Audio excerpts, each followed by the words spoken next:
سواه وكل مانع مذموم ما خلا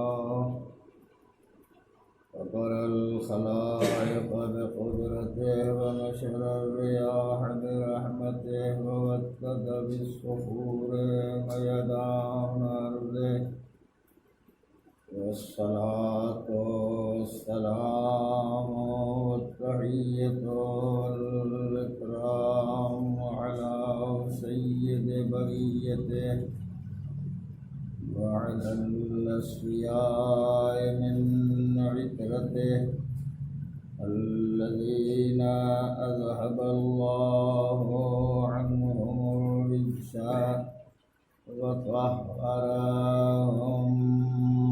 تطهيرا.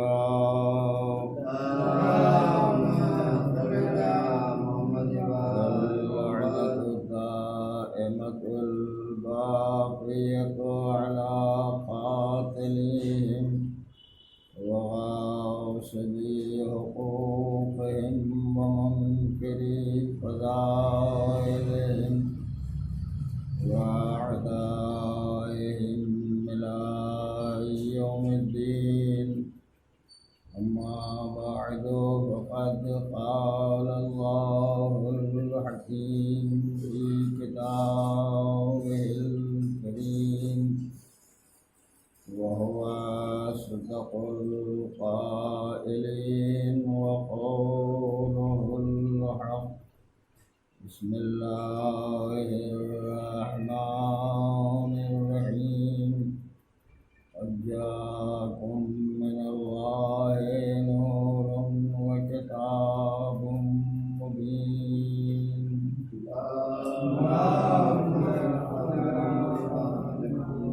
قرآن مجید کا یہ اعلان اور یہ پاکیزہ فقرے جن کی تلاوت میں برابر آپ حضرات کے سامنے کرتا ہوں،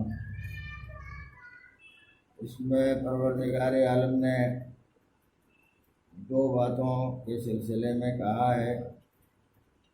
ایک تو یہ کہا ہے کہ تمہاری پاس اللہ کی طرف سے نور آیا ہے، اور دوسری چیز کتاب ہے، جو کھلی ہوئی کتاب ہے وہ آئی ہے۔ نور اس لیے بھیجا گیا ہے تاکہ اس کے روشنی میں اللہ کی کتاب، جس میں ایک انسانی زندگی کے تمام حالات کے سلسلے میں اوامر و نواہی بیان کیے گئے ہیں، اور پورے ایک دستور کی شکل میں انسان کو یہ کتاب نبی کریم جناب محمد مصطفیٰ صلی اللہ علیہ وآلہ وسلم کی جانب سے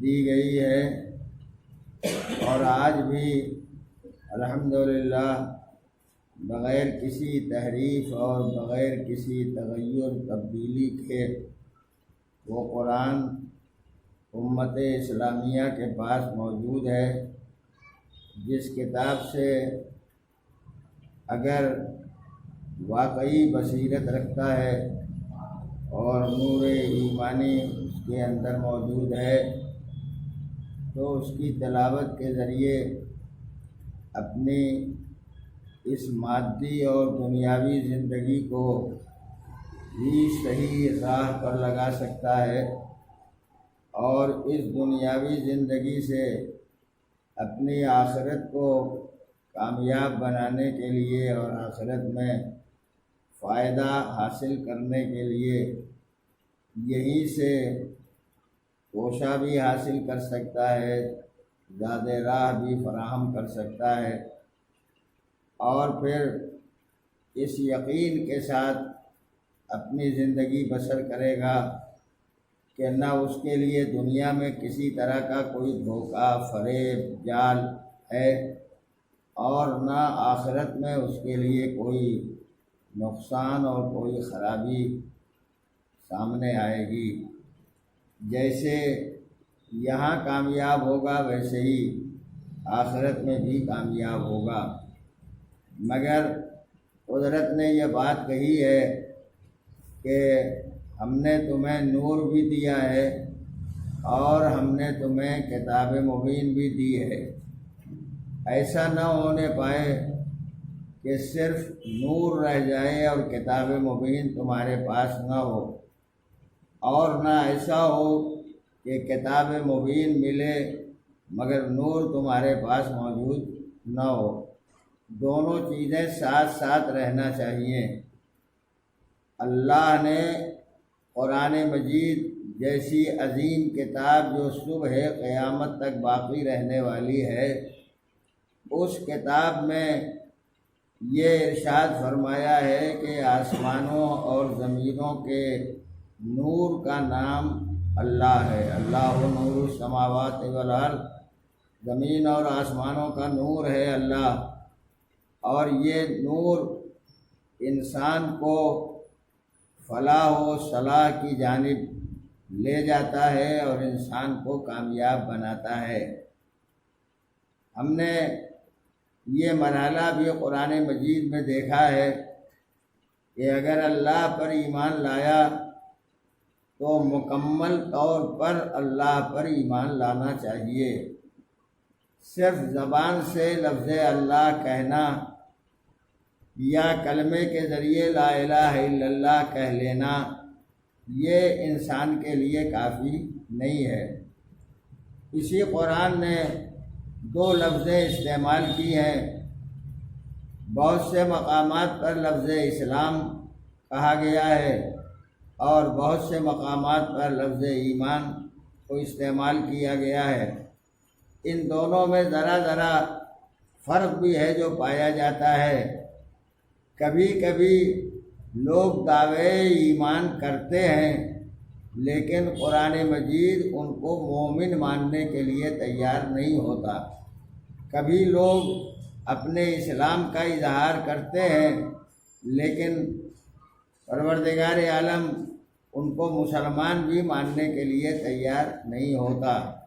قرآن مجید میں یہ اعلان ہوا ہے قالت الاعراب آمنا، یہ بدو لوگ، صحرا میں زندگی گزارنے والے، یہ ریتیلے میدانوں میں زندگی بسر کرنے والے، یہ جنگلوں کی زندگی گزارنے والے، یہ اعراب، یہ بدو لوگ یہ کہتے ہیں، پیغمبر سے آ کے کہا کہ ہم ایمان لائے، بس جیسے ہی انہوں نے آ کے یہ کہا کہ ہم ایمان لائے ہیں، پروردگار عالم نے اپنے نبی سے فرمایا ان سے کہہ دو کہ یہ ایمان نہیں لائے۔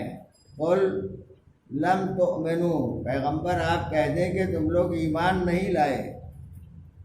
پھر کیا ہے؟ لا الہ الا اللہ تو کہہ رہے ہیں، پیغمبر کی رسالت کا اقرار زبان سے کر رہے ہیں، مگر اس کے باوجود قرآن کہتا ہے کہ ان سے کہہ دو کہ یہ ایمان نہیں لائے۔ بل قولوا اسلمنا، بلکہ تم یہ کہو کہ ہم اسلام لائے۔ اس آیے مبارکہ میں یہ بات واضح ہو جاتی ہے کہ ایمان الگ ہے، اسلام الگ ہے۔ ایمان لانے والا الگ ہے، اسلام کا قبول کرنے والا علیحدہ ہے۔ ہو سکتا ہے جو دعوے دار ایمان ہو وہ ایمان سے خالی ہو، اسلام قبول کیا ہو لیکن ایمان کے دائرے میں نہ آیا ہو۔ بالکل اس کی مثال ایسے ہی ہے کہ اگر کوئی شخص خانہ کعبہ کے قریب پہنچا، مکہ معظمہ میں داخل ہوا، تو جو خانہ کعبہ کے قریب گیا ہے وہ کعبے تک پہنچا ہے، کعبے تک پہنچا ہے، لیکن ایک وہ شخص جو خانہ کعبہ کے اندر داخل ہو گیا تو وہ کعبے تک پہنچا ہے اور کعبے کے اندر داخل ہو گیا ہے۔ تو جو آدمی کعبے تک پہنچا ہے اس کے لیے یہ نہیں کہا جا سکتا کہ یہ کعبے کے اندر ہے، لیکن جو آدمی کعبے کے اندر داخل ہو گیا ہے، اس مسجد الحرام کے بیچ میں جو ایک عمارت خانہ کعبہ کے نام سے بنی ہے، اس کے اندر جانے والا اس کے لیے آسانی سے کہا جا سکتا ہے کہ یہ خانہ کعبہ کے قریب بھی آیا اور خانہ کعبہ کے اندر بھی آ گیا۔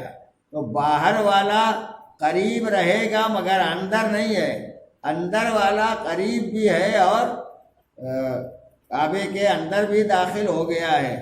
یہی حال اسلام اور ایمان کا ہے۔ جو صرف کلمہ لا الہ الا اللہ محمد الرسول اللہ کے پڑھنے والے ہیں، زبان سے اگر صرف اقرار کرتے ہیں تو یہ مسلمان کہلائیں گے لیکن مومن نہیں کہلائیں گے۔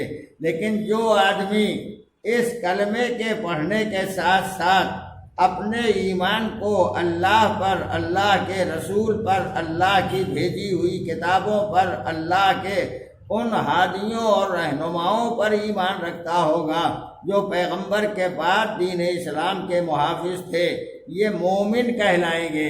اور جو مومن ہوتا ہے وہ مسلمان بہرحال ہوتا ہے، مسلمان کے لیے مومن ہونا لازم نہیں ہے۔ اسلام پہلا درجہ، ایمان دوسرا مرحلہ۔ ایماندار انسان کامیاب ہوتا ہے۔ اسلام کے ساتھ کچھ چیزیں ہیں جن کی ذمہ داری مذہب نے خود لی ہے۔ جو مسلمان ہو گیا اس کا جسم پاک ہو گیا، اس کے سارے اعضاء و جوارح پاکیزہ ہو گئے۔ تھا پہلے مشرک، تھا پہلے کافر، لیکن جیسے ہی کلمہ پڑھا، کافر تھا، مشرک تھا تو نجس تھا، لیکن کلمہ پڑھ لیا تو اب یہ ہاتھ بھی پاک ہو گیا، زبان بھی پاک ہو گئی، اعضاء و جوارح سب کے سب پاک ہو گئے۔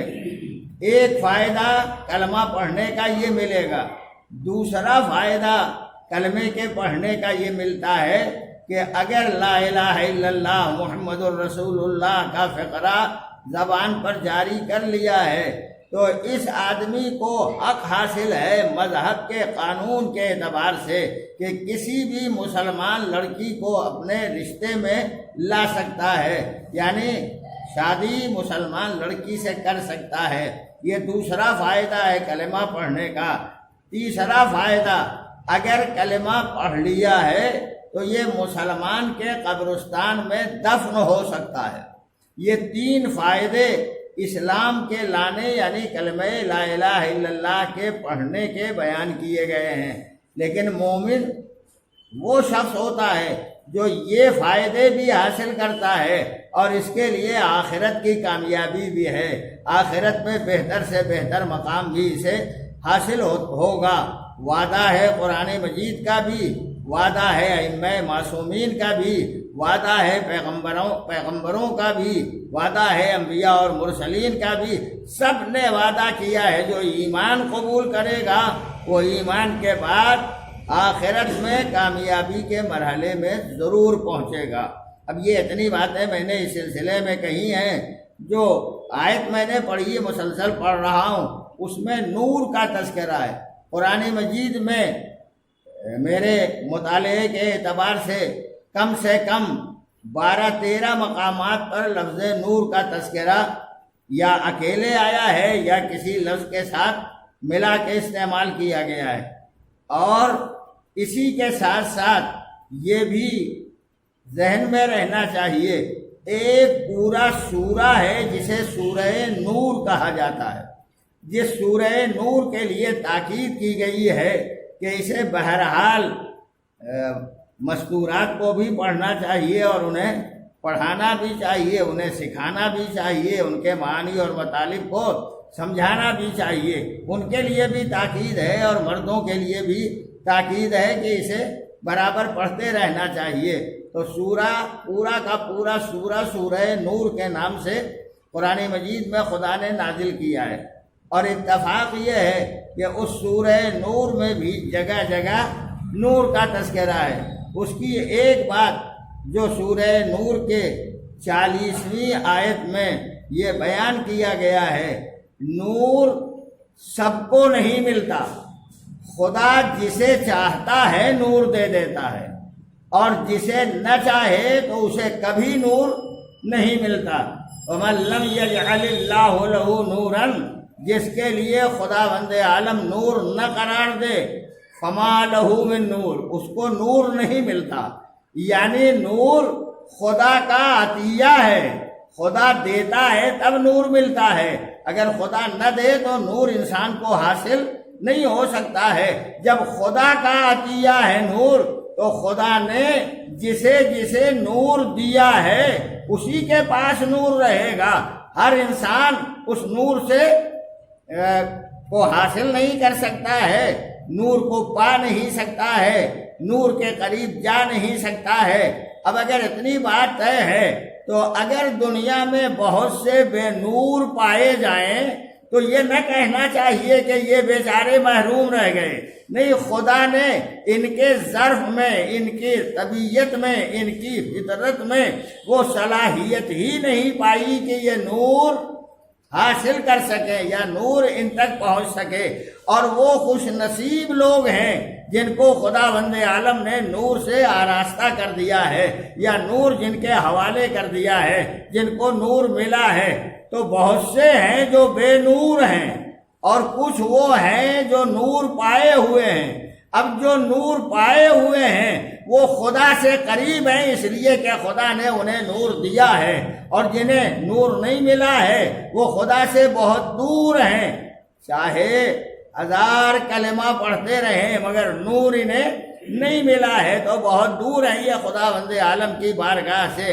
ایسے افراد بہت کثرت سے ملیں گے، جو کلمہ پڑھنے والوں میں بھی ملتے ہیں، بہت سے لوگ کلمہ پڑھے جا رہے ہیں، اللہ ایک ہے، اللہ ایک ہے، اللہ ایک۔ خالی اللہ کو ایک ماننا کافی نہیں ہے، اس کے صفات جلال و جمال و کمال کو بھی ماننا چاہیے۔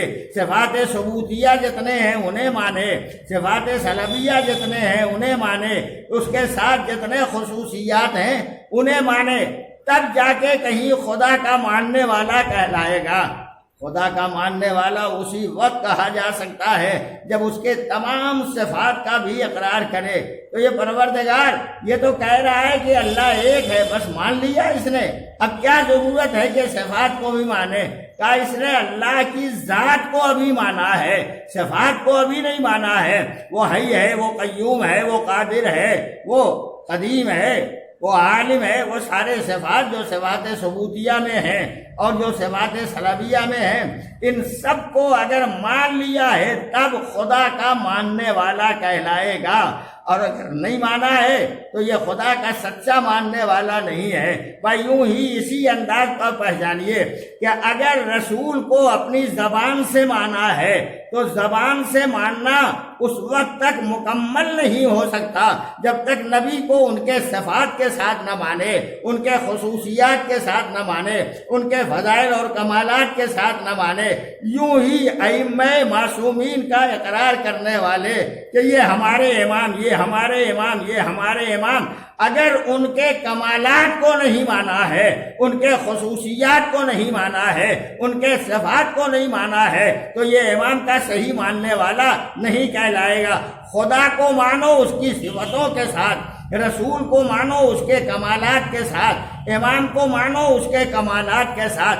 ہم میں اور دوسروں میں فرق یہی ہے کہ دوسرے بھی کہتے ہیں یہ امام، دوسرے بھی کہتے ہیں یہ رسول، دوسرے بھی کہتے ہیں یہ خدا، مگر ہم میں اور دوسروں میں یہی تفریق ہے، ہم خدا کو میں صفات کے مانتے ہیں، دوسرے خدا خدا کرتے ہیں مگر صفات کو نہیں مانتے۔ ہم رسول کو میں کمالات کے مانتے ہیں، دوسرے محمد الرسول اللہ کہتے ہیں مگر خصوصیات نہیں مانتے۔ ہم امام کو میں کمالات کے مانتے ہیں، دوسرے امام کو امام کہتے ہیں مگر خصوصیات کا اعتراف نہیں کرتے۔ تو جو اعتراف اور جو مان نہیں رہے ہیں خصوصیات کے ساتھ، یہ اسلام کے قریب ہے، یعنی جسم پاک ہو گیا، یہ مسلمان لڑکی کو رشتے میں لا سکتے ہیں، یہ مسلمان کے قبرستان میں دفن ہو سکتے ہیں۔ اب ایک جملہ بالکل نازک ہے، کہہ کے آگے بڑھ جاؤں گا۔ اگر کوئی مسلمان ظاہراً ہو اور مسلمان قبرستان میں دفن نہ ہو سکے. اب یہ تاریخ میں پڑھتے رہیے گا. اگر مسلمان قبرستان میں دفن نہ ہو سکے تو اس کا مطلب یہ ہے کہ اس دور کے لوگوں نے اس کا اسلام بھی نہیں مانا تھا، اسلام بھی قبول نہیں کیا تھا. ایک صلوات پڑھے محمد اور آل محمد. اس کے بہت سے تاریخی شواہد بھی ہیں، بہت سے تاریخی دلیلیں بھی موجود ہیں، لیکن میں اس کے ساتھ ساتھ یہ کہتا ہوں، ایک آیت میں نے پڑھی ہے، یہ سورہ نور کی 40ویں آیت تھی جو میں نے پڑھی. وَمَن لَّمْ يَجْعَلِ اللَّهُ لَهُ نُورًا، اللہ جس کے لیے نور نہ قرار دے، فَمَا لَهُ مِن نور، اس کے لیے نور نہیں ہے. دوسری آیت جو سورہ زمر کی آیت ہے، اس میں 32ویں آیت میں ارشاد فرمایا گیا، افمن شرح اللہ صدرہ للاسلام فہو علی نور من ربہ، اللہ نے جس کے دل کو کھول دیا، جس کے دل کو واضح کر دیا، جس کا شرح صدر کر دیا ہے، فہو علی نور من ربہ، وہی آدمی اللہ کے نور کی ساتھ ہے. اور جس کا شرح صدر نہیں ہوا وہ اللہ کے نور کے ساتھ نہیں ہے، یا نور خدا اسے نہیں ملا. یعنی تنگ دل لوگ نور خدا نہیں پاتے ہیں، وسعت ظرف رکھنے والے نور خدا کے ماننے والے اور نور خدا کے پانے والے ہوتے ہیں. تو جن کے پاس نور خدا ہو سمجھو یہ وسعت ظرف رکھنے والے ہیں. جو وسعت ظرف رکھتا ہے وہ ان کی باتیں بھی برداشت کر لیتا ہے، ان کی باتیں بھی برداشت کر لیتا ہے، ان کی مخالفت بھی برداشت کر لیتا ہے، ان کی بھی مخالفت برداشت کر لیتا ہے. ہم نے دنیا کو بتایا ہے 1400 برس سے ہماری مخالفت شروع سے ہو رہی ہے، اور مخالفت کو ہم برداشت کرتے چلے جا رہے ہیں، اور برداشت کر کے صرف لفظوں میں جواب دیتے ہیں. سامنے مقابلہ کرنے کے لیے ہم اس لیے نہیں آتے کہ ہم دفاع بھی صحیح طور پر نہیں کر سکتے ہیں. تو یہ برداشت کرنا بتاتا ہے ہمارا دل خدا کی طرف سے کھول دیا گیا ہے، ہم تنگ دلی میں مبتلا نہیں ہیں، ہم شرح صدر ہمارا ہو چکا ہے، تو ہم اللہ کے نور کے ساتھ ساتھ ہیں. جن کے یہاں تنگ دلی تھی وہ روز مخالفت کرتے رہے، مخالفت کا طوفان جہاں سے اٹھے سمجھو دل بھی تنگ ہے، ضمیر بھی تنگ ہے، عقل بھی تنگ ہے، فکر بھی تنگ ہے. ان کے یہاں دین کے ماننے کی کوئی گنجائش نہیں پیدا ہو سکتی. اس لیے برسہ برس سے کہا جا رہا ہے. میں اس کے ثبوت میں یہ بات کہہ سکتا ہوں، جتنے اعتراضات شروع میں ہوئے وہی اعتراضات آج بھی ہوتے ہیں. ہم ازائے حسین کرتے ہیں، ہم تذکرہ حسین کرتے ہیں، ہم ذکر امام کرتے ہیں، اور ہمیں فخر ہے کہ ہم اس حسین کا ذکر کرتے ہیں جسے نبی نے اپنے کاندھے پر بٹھایا، اس حسین کا ذکر کرتے ہیں جسے نبی نے اپنی پشت پر اٹھایا، اس حسین کا ذکر کرتے ہیں جسے نبی نے خطبہ چھوڑ کے اٹھایا، اپنی گود میں لیا. اس حسین کا تذکرہ کرتے ہیں جس کی محبت اللہ کی محبت کی دلیل ہے. اس حسین کا تذکرہ کرتے ہیں جس نے خود اپنی اور اپنے عزیزوں کے قربانی دے کے دین اسلام کو بچایا ہے.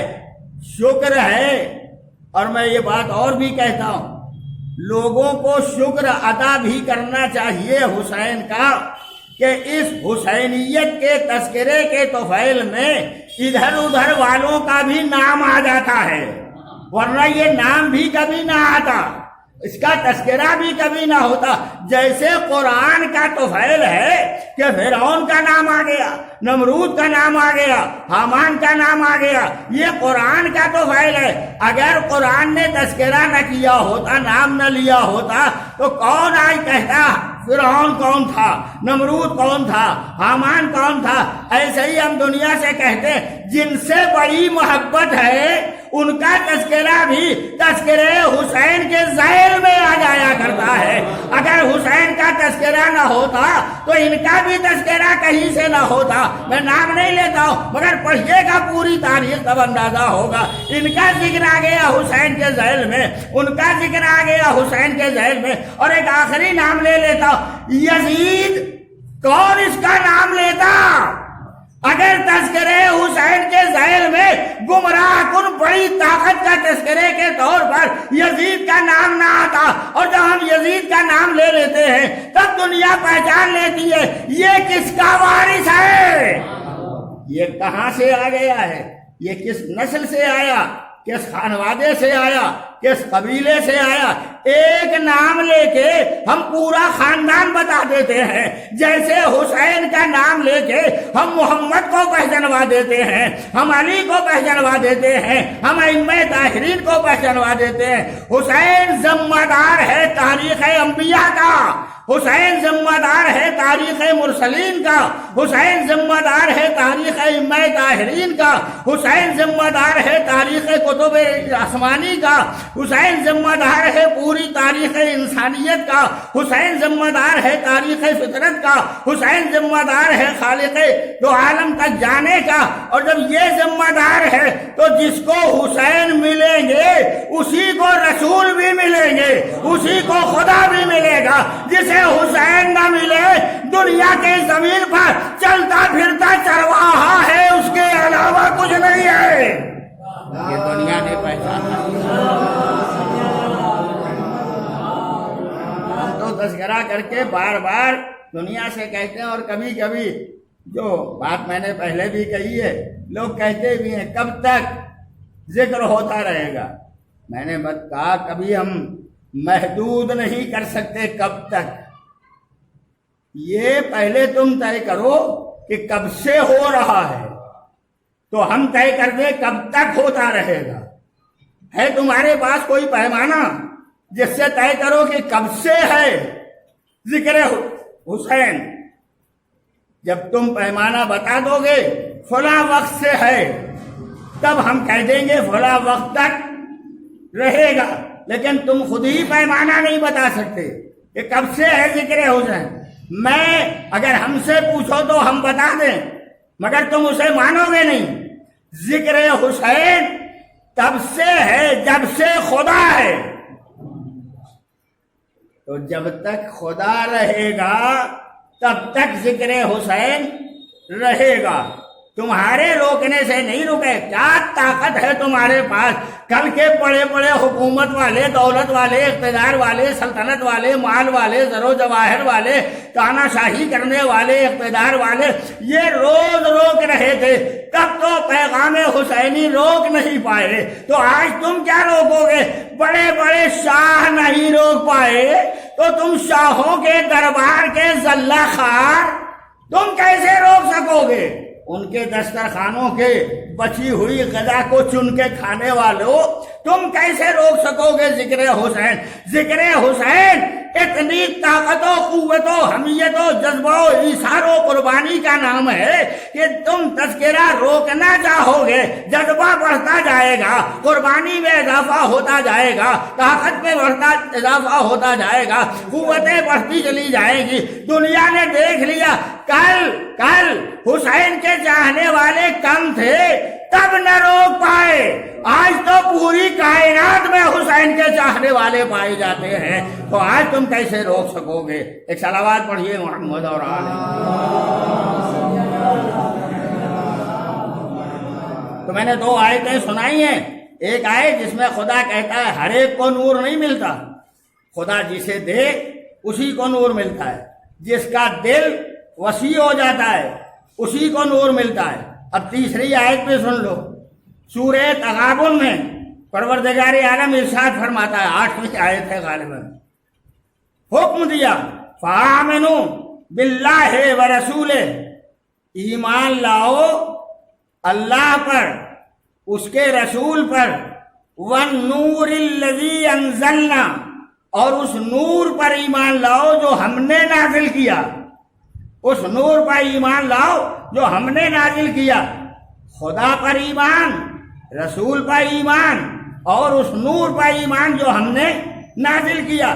کہیں اور سمجھ میں نہ آئے کہ کس نے نازل کیا، کہاں نازل کیا، تو ایک نور کو تو سب پہچانتے ہیں، آیا بھی نور بن کے خدا کی طرف سے آیا، خدا کے گھر میں آیا، اور جب خدا کے گھر میں آیا یہ ہے خدا جس نے نازل کیا۔ تو ایمان کس پر؟ اللہ پر، رسول پر، نور پر۔ اور اگر ایک آیت اور اس سلسلے میں آ جائے تو بالکل بات واضح ہو جائے گی، جس میں کہا گیا ہے الذین آمنوا بہ، جو لوگ اللہ و رسول پر ایمان لائے، وعزروہ، اور جنہوں نے ان کی پشت پناہی کی، ونصروہ، اور جن لوگوں نے ان کی مدد کی،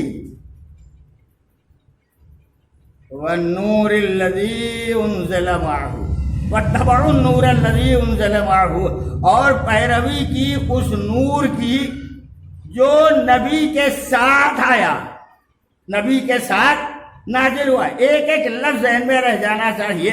ایمان اللہ پہ لاؤ، ایمان رسول پہ لاؤ، اور رسول کی مدد کرو، پشت پناہی کرو، مدد کرو، اور اس کے ساتھ ساتھ یہ نہیں کہہ دیا کہ اسی کا اتباع کرو، یہ کہا واتبعوا النور الذی انزل معہ، جو اس کے ساتھ نور نازل ہوا اس کا اتباع کرو۔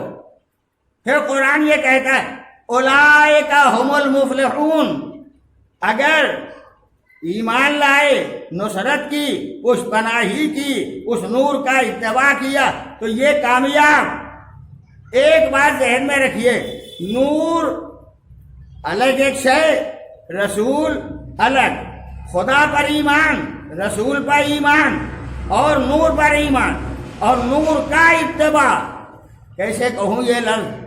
نور کا اتباع، خدایا کہہ دے رسول کا اتباع، کہہ دے محمد کا اتباع، کہہ دے میرے فرمان کا اتباع۔ کہا مجھے معلوم ہے یہ مجھے بھی مان لیں گے، یہ رسول کو بھی مان لیں گے، مگر نور کا اتباع نہیں کریں گے، اور جب تک نور کا اتباع نہیں کریں گے تب تک یہ کامیاب نہیں ہوں گے۔ کامیابی ہے نور کے اتباع کے ساتھ ساتھ چلنے میں، نور کی پیروی کرنے میں کامیابی ہے۔ اس کو تو کافر بھی پہچانتا تھا۔ میں صرف اشارہ کر دیتا ہوں، بعثت کے روز جب نبی نے اپنی نبوت کا اعلان کیا تھا اور اعلان رسالت کے ساتھ کہا تھا کون میری مدد کرے گا میرے اس پیغام کے پہنچانے میں، تو 3 دن تک لوگ کھا پی کے چلے جاتے تھے۔ تیسرا دن آیا تھا جس دن ایک نوجوان نے اٹھ کے کہا تھا کہ وہ نوجوان بھی میں اپنی زبان کی مجبوری کی بنا پر کہتا ہوں، اس نے اٹھ کے کہا تھا میں آپ کی مدد کروں گا۔ اچھا اگر نبی نے صرف اتنا کہا ہوتا کہ کون مدد کرے گا، نہیں، مدد کرنے کے ساتھ اجر بھی بتا دیا، کہا جو مدد کرے گا وہی میرے بعد میرا وصی، میرا وزیر، میرا خلیفہ، میرا جانشین ہوگا۔ اب تو آسان بات تھی نا، پتہ نہیں کیا کرنا پڑے، مگر جن دلوں میں شکوک پہلے سے چلے آ رہے تھے وہ سوچ رہے تھے نہ جانے کہاں جنگ ہو جائے، نہ جانے کہاں مقابلہ کرنا پڑے، نہ جانے کہاں ہم کو سامنے آنا پڑے کفر و شرک کے۔ اور پھر کفر و شرک کے سامنے وہ آئے گا جس نے کبھی کفر نہ کیا ہو، جس نے کبھی شرک نہ کیا ہو۔ پرانے خاندانی مشرک اور کافر یہ کبھی کافر کے سامنے نہ آئیں گے۔ کوئی ان کا باپ ہوگا، کوئی بھائی ہوگا، کوئی عزیز ہوگا، کوئی رشتہ دار ہوگا، کیسے آئے مقابلے پر؟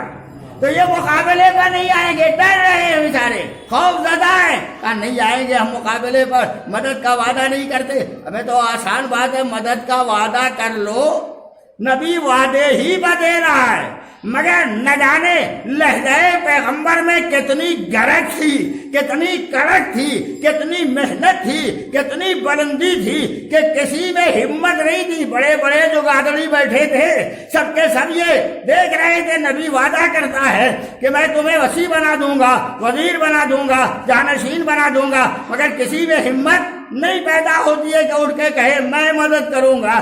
ایک 10-11 برس کا بچہ،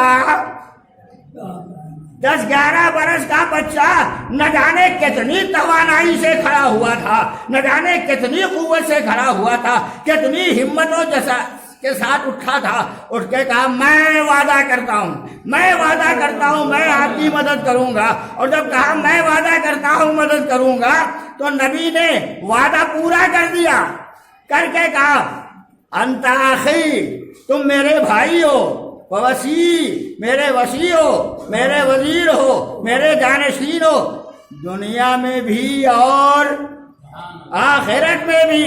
نبی نے وعدہ پورا کر دیا۔ جب نبی وعدہ پورا کر کے چلے گئے تو اسی موقع پر جو دشمن تھے، دیکھیں اتباع پہچانیے گا، دشمن تھے ابو لہب، نبی کا چچا ہے نا، وہ کہتا ہے کس سے؟ جناب ابو طالب سے۔ وہ کہتا ہے لو اب یہ تو جانشین ہو گئے، لو اب یہ وسیع و وزیر ہو گئے، اب اپنے بیٹے کی اتباع کرو، اپنے بیٹے کی پیروی کرو، اپنے بیٹے کے ساتھ ساتھ چلو۔ ابو لہب کا کہنا بتاتا ہے کہ گروہ ابو لہب الگ تھا، گروہ ابو طالب الگ تھا، ورنہ یہ کبھی نہ کہتا کہ اپنے بیٹے کا اتباع کرو۔ اور جب وہ کہہ رہا ہے اتباع کرو تو اس کا مطلب یہ ہے کہ وہ بھی جانتا ہے جو وسیع ہوتا ہے اسی کا اتباع، جو وزیر ہو اسی کا اتباع، اور پھر ایک لفظ کہہ دیا کا اتباع کرو۔ اور جب یہ کہہ دیا اتباع کرو تو اب دنیا نے پہچانا کہ کون کس کا اتباع کرے گا۔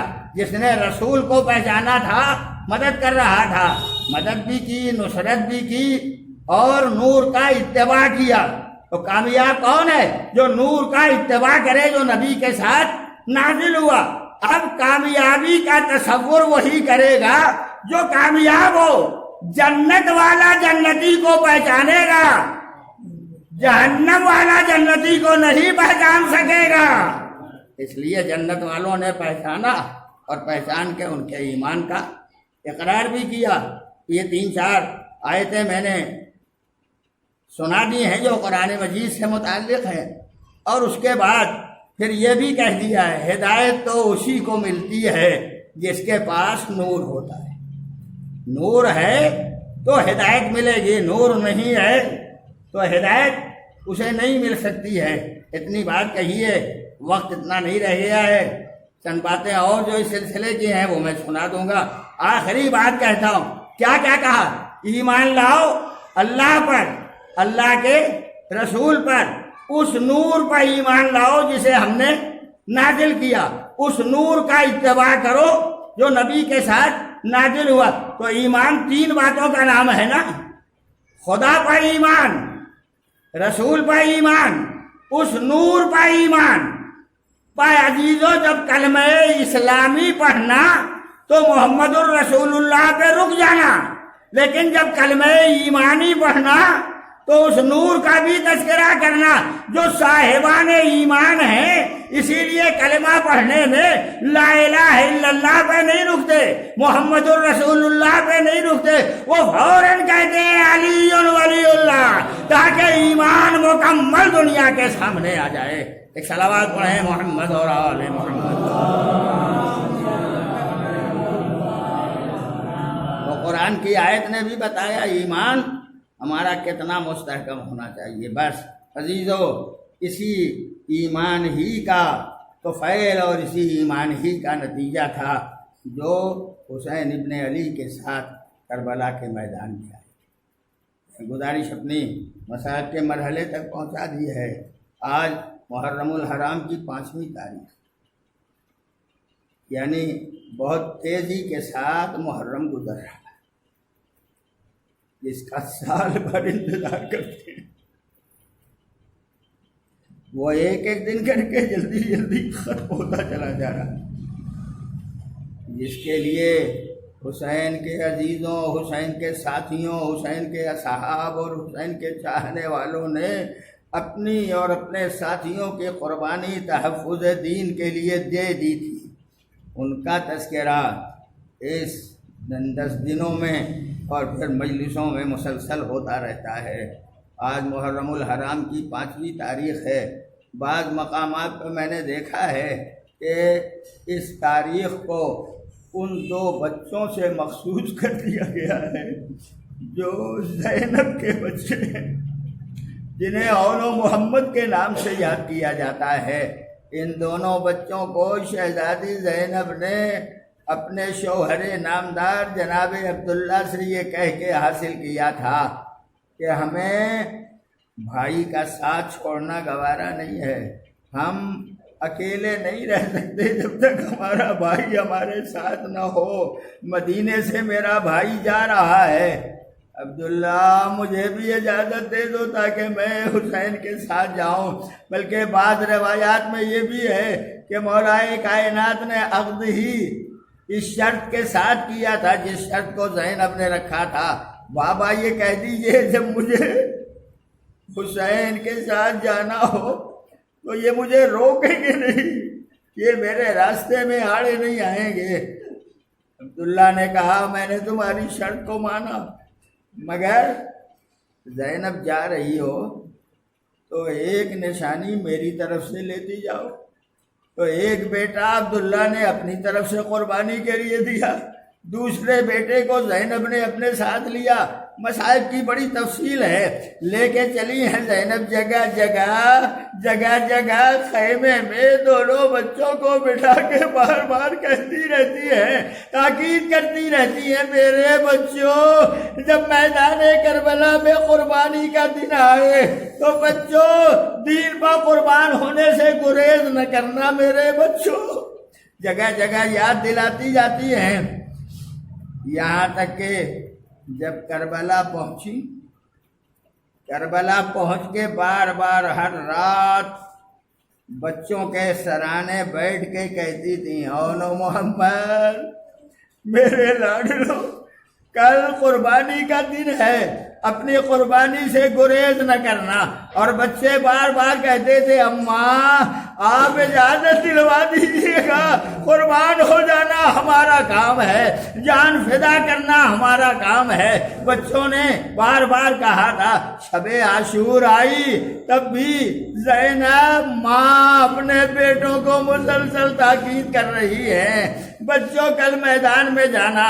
صبح عاشور ہوئی، میدان کربلا گرم ہو گیا، آگے بڑھنے والے جاتے رہے۔